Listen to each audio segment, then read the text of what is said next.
AITA for not fulfilling a Venmo request. So this is kinda dumb, but last weekend I went on a trip with my BF and his 3 friends to go snowboarding. Not ideal. I wasn't too happy being the only girl either, but to board ill do it. So in total there were 5 of us, 4 guys and 1 girl, me sadly. We're all about 25-26. We all decided to split an airbnb, and it came out to about $300 each. I'm completely fine paying for my share of the airbnb and the gas and all of that. However, the first day we went out, we met this random on the gondola, and he happened to be a few years younger than us all, and goes to the same college my BF and his friends went to.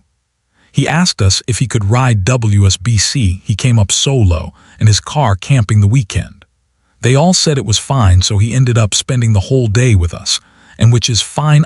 We're just boarding. Then he comes to dinner with us after boarding, which is also still fine, I guess. Then he offers to give one of the guys a ride to the airbnb while the rest of us take the shuttle.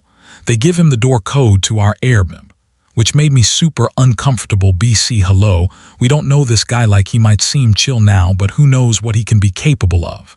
And then by the time we get there, he is already inside and in the shower. Like what? Like again, who even is this guy? By the way, throughout the whole day, both my BF and I have been expressing our discomfort to having this random come to the airbnb, and the other guys just keep saying it's chill, he's chill, and ignoring us.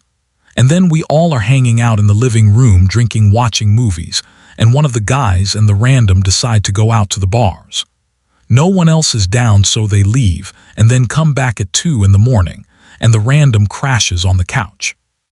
The next day he wakes up before anyone else and leaves really fast, then meets us on the mountain again later. After the trip they send me a Venmo request for the airbnb, but it is still the $300 amount, split between 5 ppl. I told them I'm not paying until they figure out how much that random owes for staying one night. Am I being crazy? I was uncomfortable the whole time of this random dude they invited, and now they expect me to pay for his free stay. He chose to come up and car camp. If it takes off $20 or if it takes off $5 from my total, I'm not paying for this random dude. My BF says it doesn't matter that much. We would have paid the same amount if he wasn't there anyways, which makes sense and makes me wonder if I am being dramatic about this and have a stick up my ass. But I still think it's not fair that he gets a free stay at our airbnb. I told them I will pay for the first night split between 5 and the second night split between 6. Am I being the asshole? Edit. To clear things up, they did not know the guy met him on the gondola, and he just happened to be going to the same college they already graduated from. Also, there were no locks on any of the bedroom doors in the Airbnb. I did express to them as it was happening that I was uncomfortable, and again at dinner after they gave him the door code. And I did mention if he ends up staying the night he should have to pay, to which they agreed, which is kind of why I was confused. The Venmo request was for the same amount. Edit. Hi everyone. Thank you for the fast replies. I have read a lot and will keep reading. I have paid the full requested Venmo amount, and I understand that I was being an asshole using money to try and get my point across. It was never about the money but about the safety, and I guess I was trying to punish them by withholding the money because that's all I felt I had control over. Please understand it is scary being the only girl in situations like this, and even though it turned out safe this time, there are many instances where it could have been a bad situation. You cannot trust everyone, and I wanted to be on vacation and be able to let my guard down on the fun trip I paid for. I wanted the safe space that I paid for. AITA for thinking my sister overreacted by moving and labeling all her things. My sister, 25F, and I, 23F, moved into an apartment together in 2023. My boyfriend, 23M, moved in with us in August. Before he moved in, my sister and I had lengthy conversations, mostly over text because we work opposite schedules. I work 3:11 p.m., she works 7:04 p.m., and she was okay with it as long as we split everything 3 ways. Since most of the apartment furniture and items belong to her, she's lived here since 2022, I agreed. Recently, I sent her a message asking her to pick up toilet paper.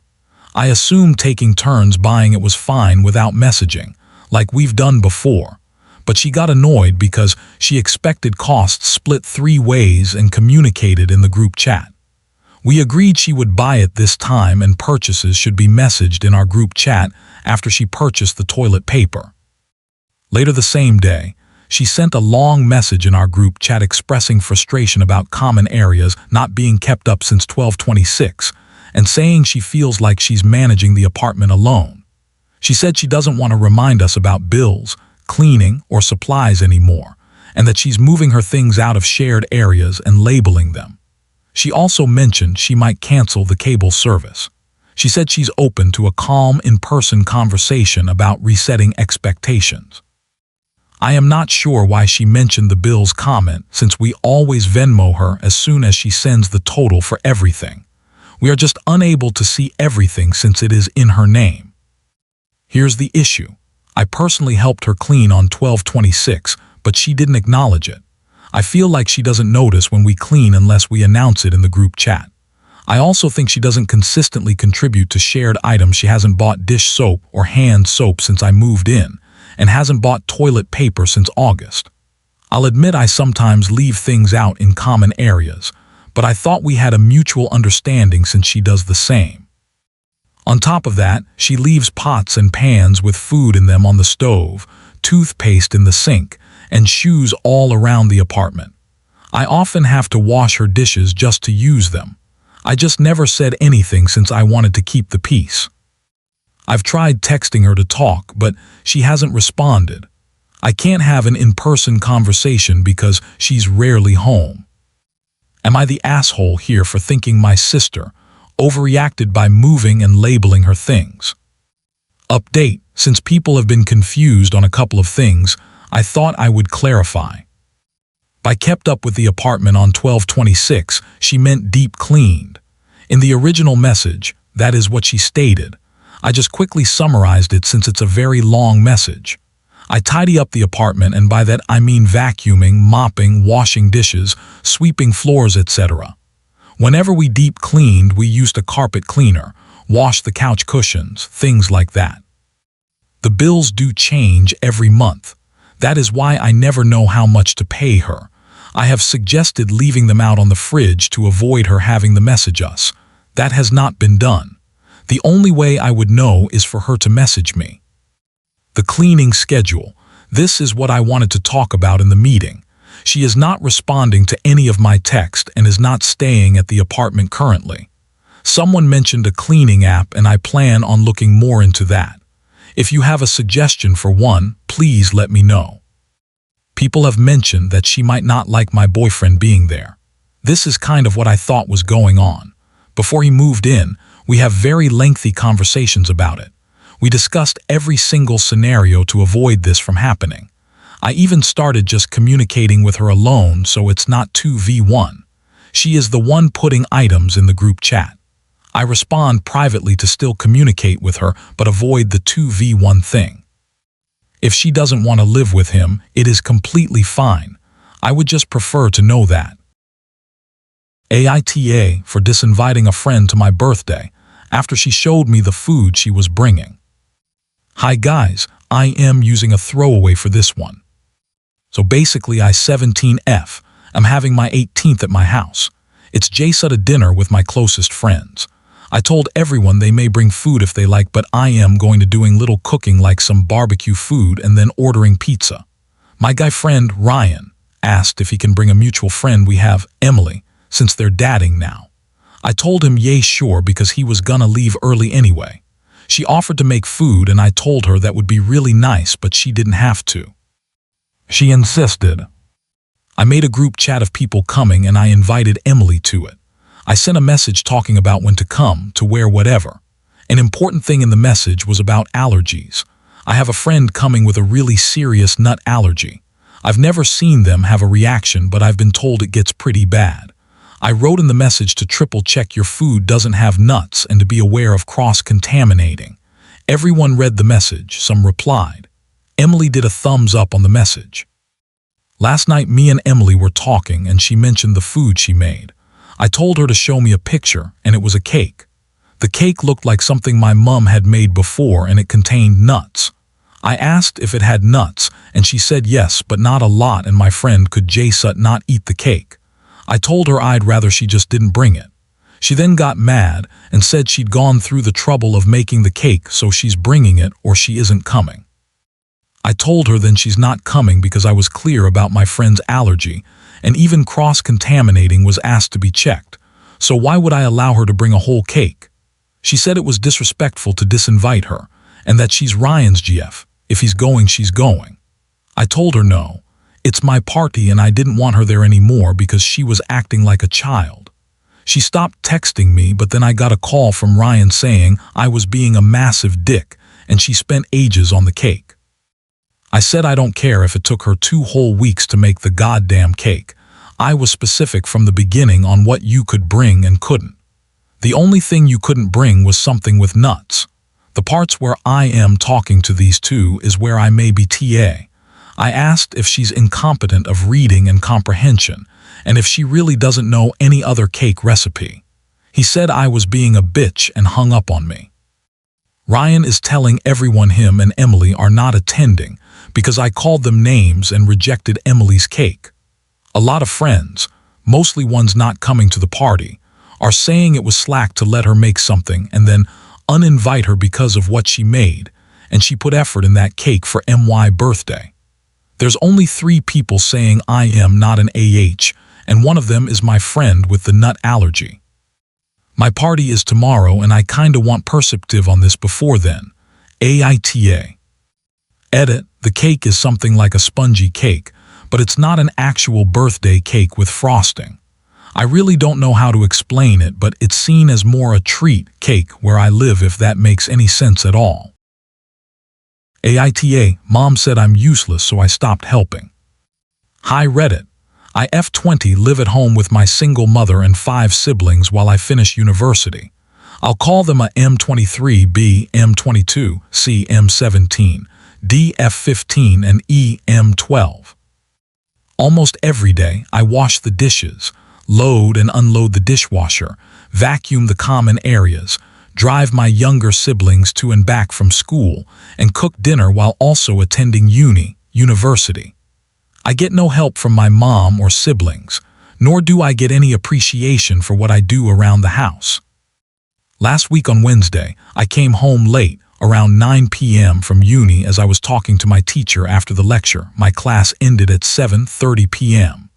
Once I got home, my mom started yelling at me because I wasn't able to cook dinner. There was dirty dishes in the sink, and my brother A had to pick up my younger siblings from school. I was upset by this, but she then said, "You're useless. You don't help out at all," and I got pissed. I replied back, "Sorry for being useless," and went to my room. The following day, I didn't drop my siblings off to school, which forced my mom to have to do it. I didn't make dinner either, and I stayed at uni up until they closed the library at 9 p.m. I continued to do this, and the house is now a mess, and my younger siblings have missed a few days of school. My mom and my other siblings are angry at me. I'm just wondering, AITA. I feel like I'm not, but hearing it from my siblings and mom every day is getting to me. Edit, I had to leave some stuff out due to character limits. Apologies for weird formatting on mobile. My family is from a foreign background, so my mom's beliefs are very old-fashioned. I live in Australia and in a location close to the city, so houses are quite expensive here. Rent is due fortnightly, so I wouldn't be able to afford moving out. I don't have a job, but due to a small allowance I get from government for studies, I contribute $150 a week towards household expenses. I didn't include every single chore I do, but laundry is one chore everyone does themselves, because they all wash their own clothes. F15 helps him 12 out with his. I wipe down counters and clean the kitchen after cooking dinner. I clean the bathroom sporadically. My brothers literally pee on the floor and don't wipe it up. I encourage my little siblings to clean their room, but ultimately I end up tidying it. My older brothers are both employed but don't help around the house at all. They play video games when they're not working. My mother does not help me with my school fees. I've taken out student loans to pay for it. Update: AITA mom called me useless, so I stopped helping. Hi again, Reddit. I posted about 2 years ago and wanted to update you all. Link can be found here. Thank you to everyone who commented on my original post. The kindness and viewpoints from strangers on the internet helped me more than I ever expected. After I stopped helping out with the house, I reached out to my university's student support services for advice. They helped me get a part-time job at the student help desk, which gave me a bit of financial breathing room.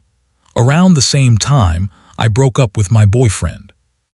Meanwhile, my older brothers, now 25 and 24, continued to do nothing to help. I went back to driving my younger siblings, now 17F and 14M, to school, not because I gave in, but because I genuinely care about their futures. The breaking point came when my mom tried to get my aunt, her younger sister, involved by painting me as a disrespectful daughter. I didn't know how my aunt would react since they've always been close, but I ended up telling my aunt the truth. To my surprise, she was horrified. She opened up about how she and my mom were treated pretty much the same way by my grandparents, and when they moved to Australia together, they talked about not raising their kids that way. My aunt offered to take me and my 2 younger siblings in as she has no kids. Now I live with my aunt. It's an hour drive to uni, but the peace is worth it. One of the best things I've done for myself is start therapy. It's expensive, so I can only afford a session once a month, but it's already doing wonders. As for my little siblings, they're doing better. They keep their rooms tidy, they help with cooking, and they're both incredibly respectful to our aunt. My brother isn't relying on my sister anymore, and my sister is finally starting to stand up for herself. I've been reminding her not to let anyone, especially our mom, push her around the way I was. My siblings moved schools to one that's within walking distance, and they haven't missed any days. Recently, my brother, then 17, now 19, reached out to me and apologized for everything. He said he knew it was wrong how I was being treated, but at the time it didn't affect him, so he didn't think about it too much. We had a proper conversation over the phone and things seemed to be okay between us. He told me he was planning on moving out to live with a friend since our mother had started lashing out at him and forcing him to do the house chores I used to do. As for me, I graduated uni. My aunt and younger siblings came to my ceremony. I didn't bother messaging my mom to let her know. I've already been accepted into a graduate RN program at the hospital where I did my last placement. I'm super excited to start and finally get my life on track. For once, I feel like my life is actually moving in a direction I chose. AITA for cursing out my friend because he said just postpone D&D to next week. I will be using fake names as a replacement. Background: my friends and I have been in a D&D group with new people leaving and coming. I schedule the D&D sessions for the whole group. So far, our D&D DM, Dill, is extremely busy due to exams, and our other members claim to be busy too. Quill is a known idiot to me and Bill and Dill, but Will doesn't know that because he joined 2 months ago. You can take this with a grain of salt if you wish. Situation: I ask the group chat when they are free, and they respond, but Quill replies with a list of dates, indicating that he is busy the entire month but one day, which was the next day, 9 Jan. Dill indicated that he would be free till 14 Jan to study. My other friends then chip in their schedules, and I end up with a full calendar. I post the calendar, showing that we would not be able to have D&D unless we cut out one of our players, Will, or not have D&D at all. We just decided not to have D&D at all. Problem: Quill then attempted to reassure the group by saying he could be free after the week. I then proceeded to lash out at Quill that we would be unable to proceed with their suggestion, as Dill would be busy after the week, indicated in my Google Calendar with a long red line spanning 1.5 months. Bill then also complains that Quill only provided 1 day in a month for D&D. Quill says they have pink eye. I retort saying, "Does the red carpet of doom look transparent to you?" Quill says that this week can skip. Bill and Dill start dogging on Quill. Will then tells me that I should not be that rude to Quill. I retort saying that the calendar is right there, complaining that Quill says that there is time while we do in fact have no time. Quill says to drop him for D&D, not his first time. Dill then complains about, "How many Sigrids and Thorax must I destroy till you're satisfied?" Quill then apologizes 13 minutes after DM's speech. Will gets very upset and asks why I made Quill apologize, stating that Quill didn't do anything wrong. I say that I didn't do jack to make Quill apologize. Quill says that he did it himself without anyone forcing him to. Will gets upset at Quill for letting us degrade them. I then talk to Quill after that, stating that, "Sometimes you says something stupid and we have to yank the steering wheel 180 degrees. Quill says that they understand. Now Will is upset at me and Quill, and maybe Bill and Dill. In my opinion, this dynamic was always how it worked. Quill says something stupid, and the rest of us drag him back to reality. E.g. Quill, a cockroach can survive a nuclear bomb, real argument that the friend group had before Will joined. I would really appreciate to know who the internet stands with.